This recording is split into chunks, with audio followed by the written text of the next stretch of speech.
Hey guys, Hector here, and I want to talk about options that pretty much should be standard for all video games going forward, at least in my opinion. Because, like it or not, video games are here to stay, and some people, some haters, just need to deal with it. So, first off is colorblind filters. And while I'm actually kind of surprised at how many people I know that are colorblind in some way. And that's not to say that everything they see is in black and white, but certain colors might kind of mesh together or whatever. And so some games like Call of Duty actually have added colorblind filters in their option settings. So you just click those on, and some of the colors just slightly change here and there to make it a little bit better for people who are colorblind. So I think for everybody to fully enjoy a video game, they should have colorblind options. I mean, like, how hard is it just to like switch some colors around? I'm not a developer, but you know, I would think just a little filter, a color filter, would be pretty easy to implement. Maybe, I don't know. Number 2 is subtitles.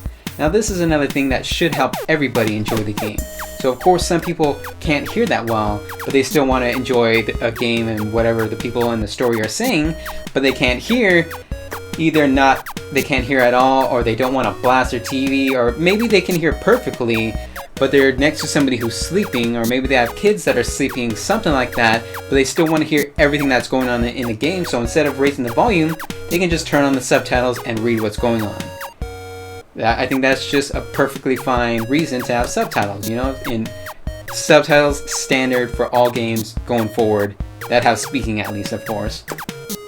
But I think subtitles would be a little bit harder to add onto games than like colorblind filters, but again, I'm not a developer, so I don't know, maybe not. And number 3 is button mapping.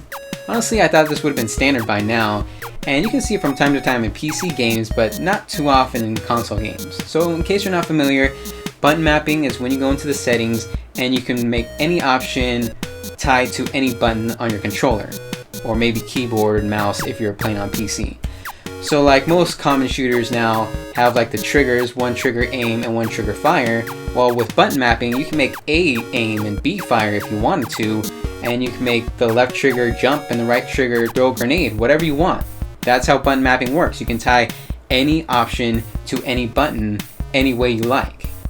And that really should be standard by now.